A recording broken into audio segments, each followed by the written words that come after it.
Nah kalau saya tuh sistemnya ya lebih ngebunuh si jin-jin yang di dalam rumah itu gitu. Jadi kalau misalnya ada yang disantet, saya kirim balik apa yang dia kirim. Kalau misalnya dia nggak mau balik nih ke yang ngirim, ya saya langsung bunuh di situ jinnya gitu. Biasanya si jin-jinnya udah datang ke rumah. Kamu mau ngapain? Karena memang udah tugas kamu untuk ngobatin orang. Itu baru saya terawak, itu mereka langsung nyerang. Oh iya kita nerawangin gini-gini, enggak, karena saya emang bener-bener narik energi si pasiennya itu sendiri gitu. Satu hal yang miss dikit aja nggak saya omongin, udah baliknya ke saya sendiri.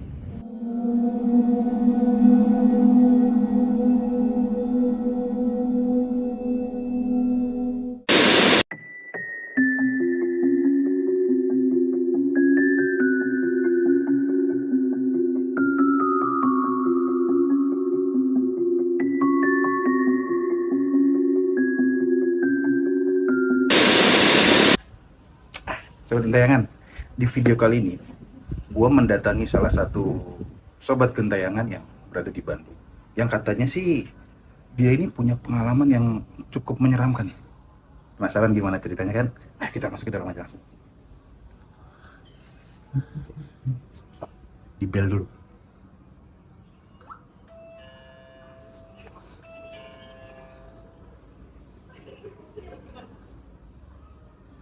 Mama. Halo Teh Vira. Nah, ini dia salah satu narasumber kita lagi, Teh Vira. Oke guys, sekarang gue sudah di dalam rumahnya Teh Vira. Teh Vira ini salah satu sobat gentayangan yang punya keahlian khusus. Beliau katanya bisa nyembuhin pasiennya tuh nggak mesti ketemu, nggak mesti tatap muka. Nah, lu penasaran kan gimana ceritanya? Ayo kita ngobrol sama Teh Vira. Assalamualaikum Teh Vira, apa kabar? Waalaikumsalam. Baik dong, gimana? Makasih ya sudah mengizinkan kita dan tim Kilas Malam untuk mendatangi Teh Vira di rumahnya Pak Harun FM. Oke, guys, jadi ini Teh Vira yang punya satu keahlian khusus yang katanya tuh bisa nyembuhin orang tapi harus ketemu Teh. Itu benar nggak sih Teh? Mungkin buat yang cocok iya gitu. Tapi kita juga kadang-kadang ada beberapa pasien mungkin yang nggak cocok atau apa, tapi selama ini saya ngobatin orang sih alhamdulillah semuanya cocok dan langsung berhasil biasanya, walaupun itu dengan jarak melewati apa ya, kasarnya melewati sholat. Katanya kan ada yang bilang kalau kita berobat melewati sholat itu nggak ngefek ya, nggak mempan ya gitu. Tapi alhamdulillah sih selama ini ya atas izin Allah juga mungkin ya. Jadi mau yang dari Kalimantan, pasien yang dari Sumatera pun alhamdulillah ya langsung sehat sih. Oh gitu. Oke. Boleh disimpan dulu cerita sebentar ya. Oke. Untuk sobat Kilas Malam di luar sana, jangan lupa yang belum subscribe. Kalian subscribe dulu channel kita ini, dan jangan lupa ya, tonton dari awal sampai habis biar kalian nggak penasaran gimana sih nih si pengobatannya si Teh Vira ini. Oke, Teh Vira, aku manggil Teh Vira aja nggak apa ya? Ya apa? Boleh ceritain sedikit nggak sih Teh, gimana sih tuh ritual pengobatan dibilang ya? Itu gimana sih bisa kok nggak perlu ketemu orang? Jadi melalui apa pengobatannya gitu? Boleh ceritain? Jadi di sini tuh kan kalau kita bilang ritual itu jatuhnya kita kayak musik ya. Iya sih. Jatuhnya tuh kayak aku kayak dukun gitu kasarnya kan. Kita harus pakai media apa segala macam gitu. Kalau saya pribadi sendiri sih di sini kita berobatnya itu lebih pakai media garam aja. Garam itu tetap harus garam kasar dan air biasanya gitu. Kenapa saya tidak pernah mau ketemu sama pasien? Itu tuh karena kayak apa ya, kayak kurang efisiensi aja gitu ya lama waktu pertama, karena sistemnya itu saya ngobatin orang tuh ya udah langsung main, kalau kata orang Sunda tuh main jebret aja gitu. Jadi bukannya kita ngusir setan, misalnya kita bersihin rumah nih, Kalau orang tuh kan kebanyakan kita mindahin setan nih katanya, mindahin yang penghuni rumah itu gitu. Nah kalau saya tuh sistemnya ya lebih ngebunuh si jin-jin yang di dalam rumah itu gitu. Makanya langsung beres-beres gitu loh. Jadi tidak ada lagi pengulangan untuk pengobatan atau apapun. Jadi ya pasien-pasien itu merasa oh iya tehnya langsung bersih ya rumahnya, langsung enak gitu. Terus sama halnya kayak orang-orang disantet gitu. Kan kalau orang disantet tuh biasanya mereka datang ke dukun atau misalnya ke ustadz yang apa ya berlabel ustadz lah kasarnya gitu ya. Tapi mereka menggunakan kalimat-kalimat apa ya kayak Arab yang kita juga kadang-kadang nggak tahu ya. Kalau misalnya kata orang Sunda itu ada jam-jaukan lah, ada versi misalnya kejawen kayak gitu-gitu. Nah mungkin kalau yang kayak gitu saya nggak pakai yang seperti itu Om. Jadi sistemnya itu tadi kalau misalnya ada yang disantet, saya kirim balik apa yang dia kirim.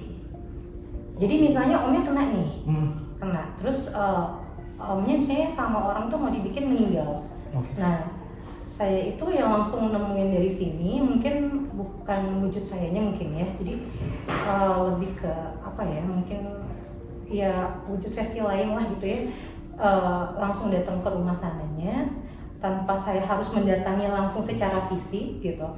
Lalu ya apa ya langsung kayak ngebunuhin aja. Kalau misalnya dia nggak mau balik nih ke yang ngirim, ya saya langsung bunuh di situ jinnya gitu sistemnya.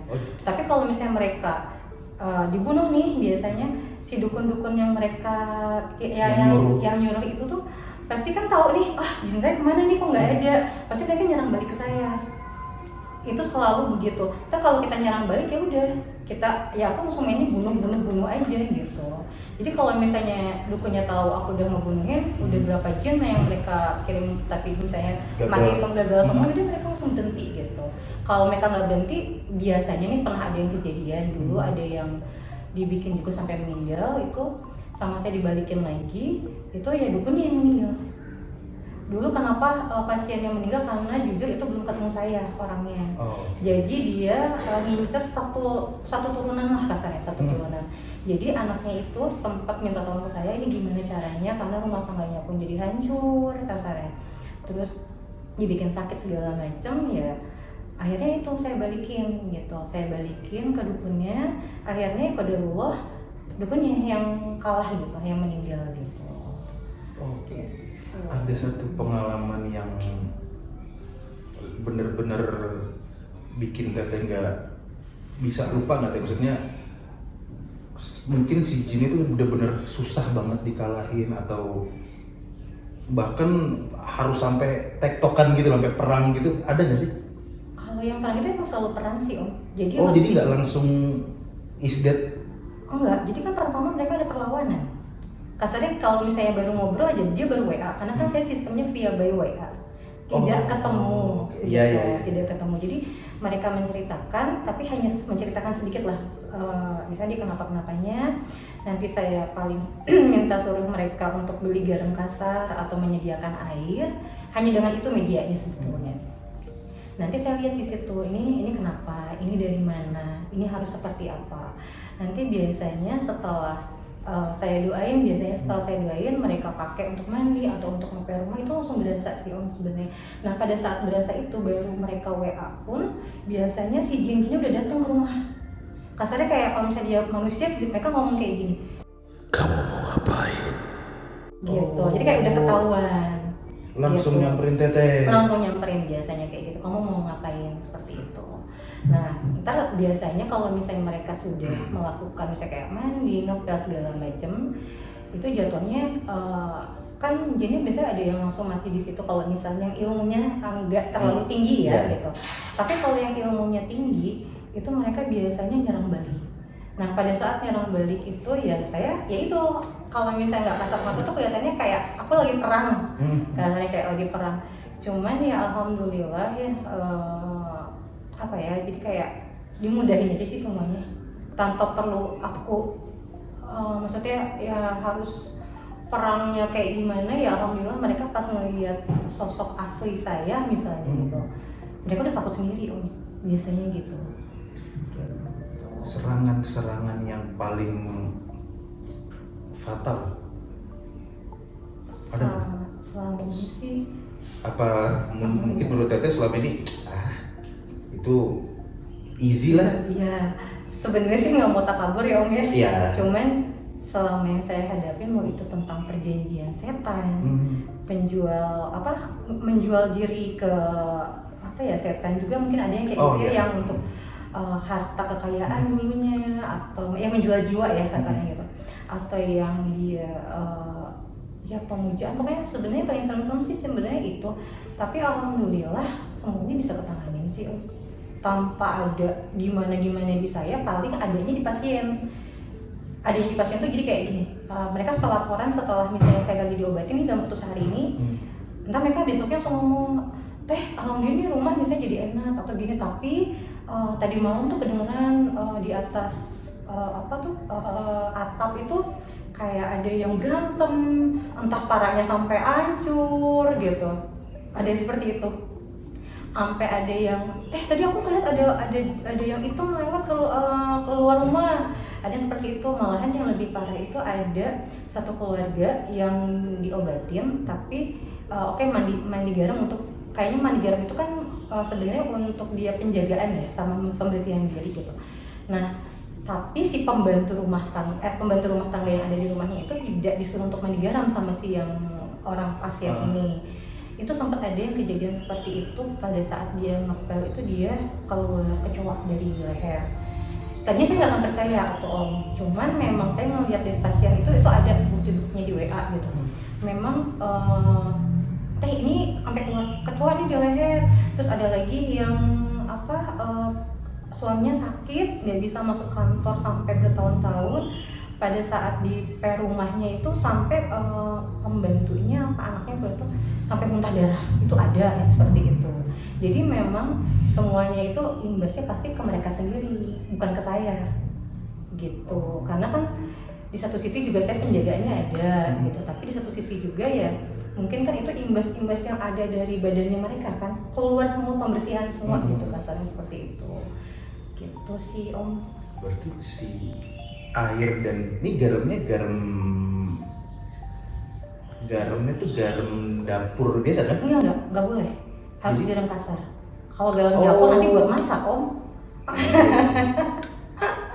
Garam kasar, dan harus lalu garam kasar kayak dilarutkan di dalam air. Itu ada yang dilarutkan, ada yang ditabur gitu. Jadi gimana masalah pasiennya sih sebenarnya. Jadi apa ya kita bilangnya? Sebenarnya kalau orang melihat sih, kalau misalnya ini ya lebih ke kayak percaya nggak percaya sebenarnya, karena medianya tuh hanya garam dan air, dan itu pun bukan garam dari saya, dari si pasien sendiri gitu. Jadi saya tidak menjual garam apapun gitu. Jadi memang pure asli mereka sendiri gitu yang nyediain gitu. Mereka cuma foto, ngedoain dari jarak jauh, itu mungkinnya enaknya gitu ya. Pengobatan ini tuh ya, terus dari situ ya udah langsung beres semua gitu, tanpa harus gimana gitu kasarnya. Berarti perlakuan seperti mungkin ada yang tadi kayak Tete bilang, ada yang ditebar ke sekeliling rumah, ada yang dipakai mandi. Itu tergantung dari tingkat serangan yang dialami sama pasien ya berarti. Berarti nggak semua dipukul rata garamnya puterin di seluruh rumah. Dan itu biasanya beda-beda. Mungkin kalau yang berat itu biasanya sampai 7 hari paling lama. Apanya? Pengobatannya. Maksudnya dia mandi dan taburnya. Tapi untuk komunikasi sama saya itu cuma hanya sekali gitu. Jadi tidak berkali-kali kan biasanya tuh kalau orang pengobatan, maaf gitu ya, kalau misalnya ada kayak ke ustadz atau ke orang-orang pintar lainnya, mereka berobat gini, tapi ternyata di balik itu banyak yang berembe-embe, kan mereka kasarnya mencari ilmu ya. Kalau mereka mencari ilmu berarti mereka punya jin. Misalnya omnya nih diobatin, berarti otomatis sama mereka diobatin dengan lewat jin lagi. Ya, nanti kalau pada saat sudah sembuh, nanti otomatis dia punya jin nih, dia ditanamin lagi ke omnya. Nanti pada saat beberapa bulan pasti dia balik lagi ke orang-orang pintar itu, minta diobatin lagi. Biasanya seperti itu. Kalau saya tuh sistemnya lebih ngebunuh jin ya. Karena saya jujur bukan yang kayak orang-orang lain tuh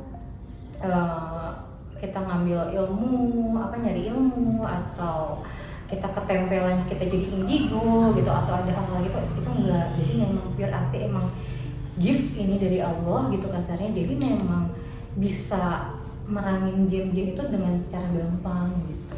Berarti si Teteh ini secara nggak langsung langsung ke akarnya, langsung dibantai langsung ya. Iya. Jadi nggak perlu nggak perlu deh lu bolak-balik Karena hampir semua pasien kalau balik lagi pun mereka itu dengan permasalahan yang berbeda. Misalnya dia bawa lagi temennya atau apa, nanti dan lebih kebanyakan itu selain yang lebih banyak kebanyakan itu kasus perselingkuhan. Yang suaminya misalnya digondol LC gitu kan, atau dianya memang, tapi ada juga yang memang suaminya misalnya nakal, misalnya gitu, ada yang seperti itu Om. Jadi bukan karena diguna-guna sama perempuan juga ada, tapi ada yang bilang gini, Teh bisa nggak ini ngebantuin suami saya karena suami saya memang sudah tabiat gitu. Kalau itu mungkin kita ngobatinya lebih gampang karena cuma ngebalikin hatinya dia aja untuk menjadi lebih baik, dan itu kebanyakan yang ke saya itu kasus rumah tangga sebetulnya, dan itu emang lebih gampang Om ngurusin yang seperti itu daripada kita ngutusin perjanjian setan atau kita ngambil sukma orang kayak gitu-gitu, itu lebih gampang sih. Iya. Gitu. Tapi ada nggak sih Teh yang mungkin salah satu atau salah dua pasien Teteh yang mungkin pertama sudah berobat ke Teteh nih, sudah ngejalanin ngejalanin itu udah seminggu, katakan 7 hari seperti Teteh tadi bilang, tapi dia ngomongin Teteh lagi, dibilang Teh kok masih belum ya? Ada pernah nggak Teh gitu? Itu ada yang seperti itu ya Om ya, cuman memang pada saat kita gali lagi ternyata akar masalahnya itu bukan di, misalnya gini, ada yang ngomongin toko saya selalu sepi Teh begini-begini, karena kok ke toko yang lain yang sama Teteh diobatin kok tiba-tiba rame Teh, kok yang aku enggak. Ada tuh yang seperti itu. Oh berarti, tapi aku di sini nggak tahu misalnya si pasien ini ternyata dia kerja juga di tempat lain, itu ada kayak gitu.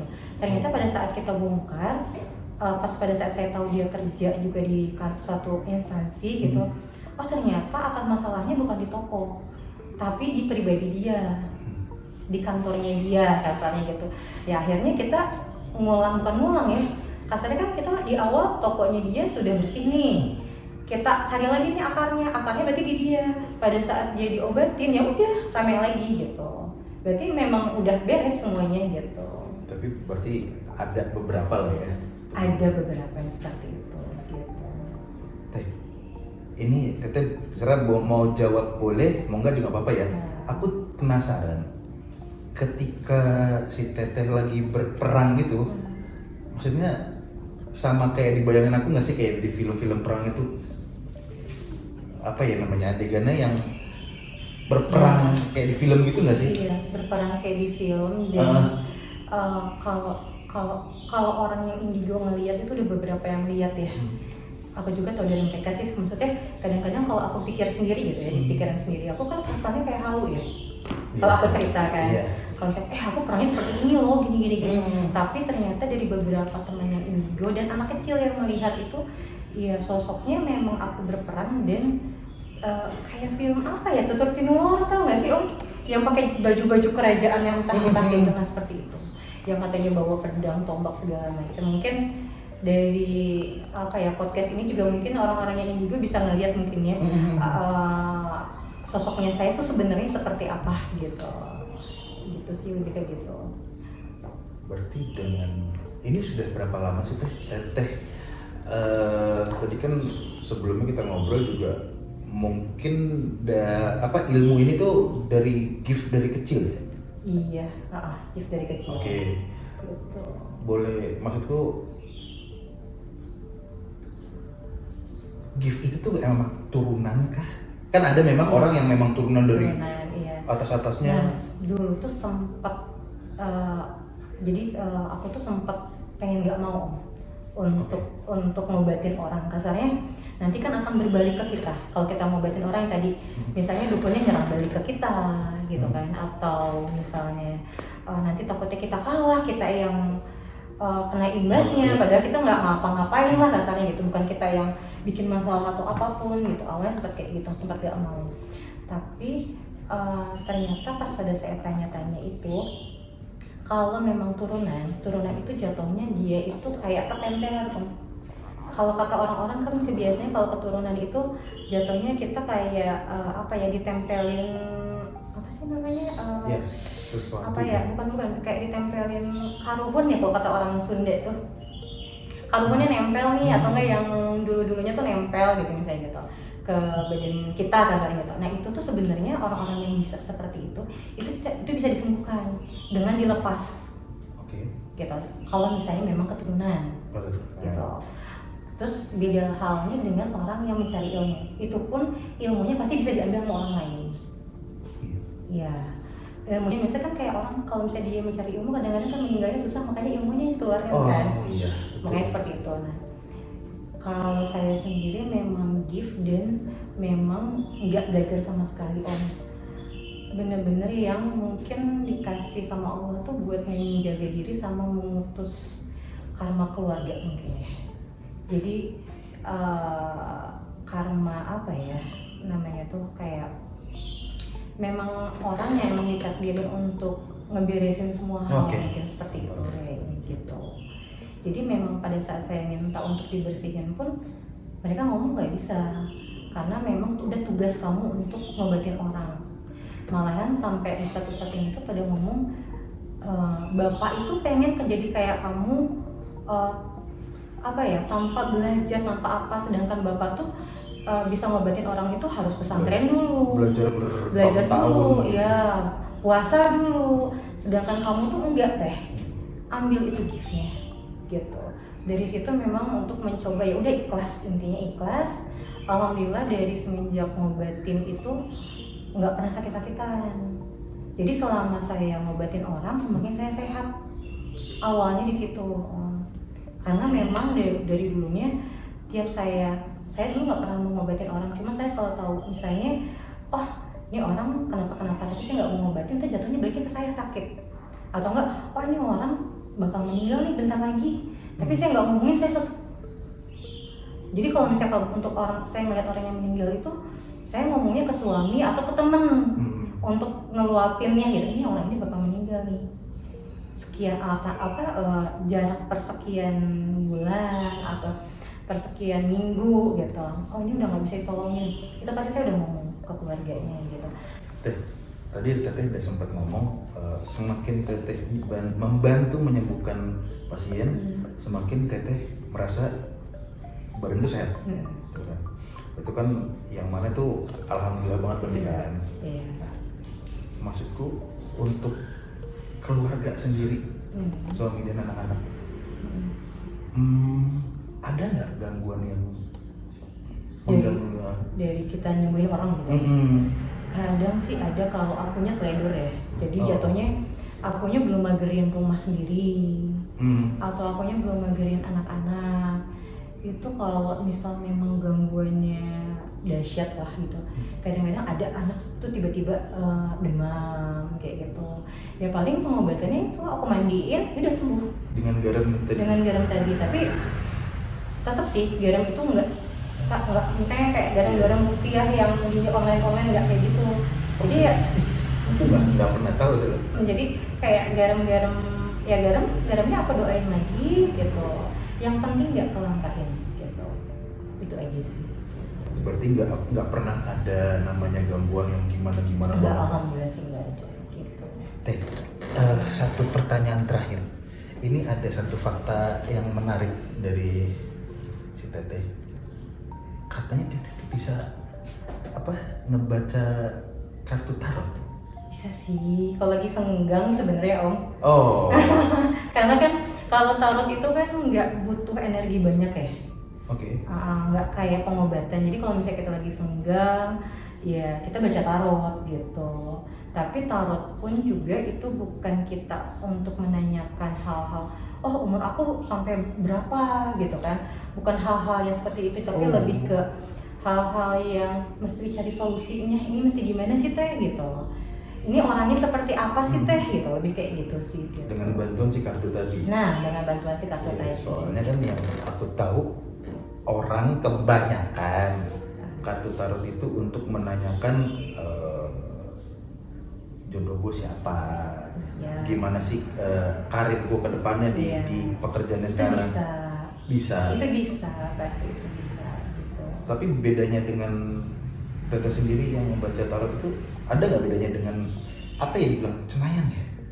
Cenayang. Yang suka ada di pasar malam tuh ya? Sama aja kayak gini sih Om sebenarnya. Kayak orang nanya ke saya untuk pengobatan. Teh, saya ini sakit akan diguna-guna ya? Bisa gitu, bisa nanya ya Omnya ke saya. Pasti kan saya apa ya, langsung narik energi kan? Kasarnya iya, gitu ya kan, betul. narik energi. Oh iya ini kayak gini, kan kayak seperti itu kan. Sama halnya dengan kita buka tarot kayak gitu juga Om, kita narik energi dari Omnya juga, sayanya. Tapi lebih ringan, kenapa? Karena tidak akan mungkin kalau misalnya hal-hal negatif yang ada di badannya Omnya nih, nggak akan ketarik ke tarot. Jadi saya nggak, misalnya kalau misalnya ada gangguan jin misalnya gitu, ini saya cuma ngebukain aja tanpa harus saya berperang langsung sama mereka. Beda halnya kayak saya langsung menerawang ke diri Om langsung tanpa tarot. Kalau saya nerawang langsung, teh ini aku kenapa gini-gini, terus tiba-tiba ternyata memang diguna-guna orang misalnya, itu baru saya terawang, itu mereka langsung nyerang gitu. Sebenarnya gitu. Makanya apa ya, kayak buka tarot itu di hal-hal kayak lagi senggang apa gitu, kayak lebih ke gitu sih. Jadi lebih hal-hal yang lebih ringan lah dibanding kita pengobatan gitu. Kartu tarot sendiri itu teh apa ya, kalau kartu biasa kayak kartu kita main itu kan Remi. Itu kan bilangnya satu deck ya? Iya, satu ini. Itu kan sih 72 kalau nggak salah kan? Iya. Nah, kalau kartu tarot 78 kalau. waduh, lebih banyak lagi. Lebih banyak, tapi kan tetap kita membuka. Kalau saya pribadi, mungkin teman-teman yang lain ada beda-beda ya cara pembukaannya gitu. Kalau saya pribadi itu saya hanya membuka 6 kartu, tapi itu sudah secara mendetail. Mendetailnya itu dalam hal misalnya per kartu itu sudah dijelaskan satu-satu berikut solusi dan segala macamnya gitu. Jadi bukan kita ngebuka kartu terus kita bacain selewat, itu nggak bisa kayak Harus gitu. bener-bener detail. Harus benar-benar detail. Kenapa? Karena itu kan bawaannya energi orang ya. Nanti kalau misalnya apapun yang saya ucapin dan tidak sesuai atau ada hal yang tidak saya keluarkan, jatuhnya balik ke diri saya Om kalau tarot. Iya, jadi kayak wah ini ada negatif ini tapi saya nggak kebacain atau nggak kayaknya kurang teliti lah gitu ya. Saya kurang teliti lah kan kadang-kadang, kalau makanya saya nggak pernah berani Om kalau untuk buka kartu tarot dengan langsung tuh kita ngomongin langsung depan kayak gitu. Saya takut ada miss sedikit gitu. Kenapa? Karena saya apa ya, bukan ngebuka kartu tarot itu enggak asal-asalan yang mungkin orang oh iya kita nerawangin gini-gini, enggak. Karena saya emang bener-bener narik energi si pasiennya itu sendiri gitu. Makanya kalau misalnya oh ini dibukain terus ada satu hal yang miss dikit aja nggak saya omongin, udah baliknya ke saya sendiri. Dan itu parah? Enggak sih parah, cuman ya masih jatuhnya masih ya? bisa dihandle, cuma mungkin kayak terjeki kurang atau tiba-tiba sayanya lemas, itu ngaruh itu ke energi itu. Karena apa? Karena kita ngambil energi orang gitu. Oke, Teh Fira, ntar kapan waktu kayaknya asik juga nih belajar tarot ya? Iya bisa. Boleh kali? Itu nggak sembarang orang kan ya? Atau maksudnya bebas aja? Enggak, sebenarnya siapapun bisa buka tarot. Sebenarnya siapapun. Cuman memang kalau lebih paten itu sama orang-orang yang memang dia punya apa ya, punya gift di badannya sendiri. Karena kadang karena kalau misalnya kita buka tapi kitanya nggak nyatu sama diri kita, itu juga salah Om. Gitu. Karena pernah dulu saya pernah buka kartu juga sama waktu saya sebelum buka tarot ya, ini waktu jauh sebelum saya buka kartu tarot. Itu saya pernah iseng dulu ke temen, terus dia bukain kartu itu kalau nggak salah kartunya dia kematian. Itu dia nggak mau bukakan lagi kartu karena dia mikirnya itu udah akhir lah ya. Dia mikir aku nggak mau buka kartu, takutnya tapi kenapa gini. Padahal ternyata kalau saya buka lagi sekarang artinya itu bukan itu.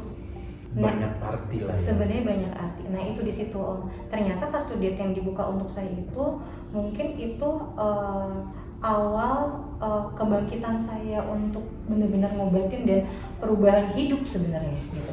Jadi dari kartu sendiri juga itu punya banyak arti gitu. Dari kartu death itu tidak selalu kematian, sedangkan orang-orang awam yang maksudnya dia nggak punya sixth sense, nggak punya apa ya, ya kayak tadi Giva atau segala macam, itu yang mengartikan sesuai dengan apa yang ada di kartu gitu. Misalnya apa ya tadi kayak kartu death, kartu apa ya iblis apa segala macam, itu artinya ya kehantu lah apalah gitu kalau orang awam gitu. Oke, wah ini menarik banget. Ntar kapan-kapan aku belajar baca tarot ya. Siap. Tefira, aduh terima kasih banget udah mau memberikan waktunya lagi, cerita panjang lebar nih pengalamannya di Kilas Malam. Oke, kita bertemu next time. Oke, siap. Oke, sobat gentayangan dimanapun kalian berada, horor tidak akan pernah berakhir. Hanya akan menunggu kamu di episode selanjutnya. Gua Burhan, Tefira, pamit undur diri. Bye bye.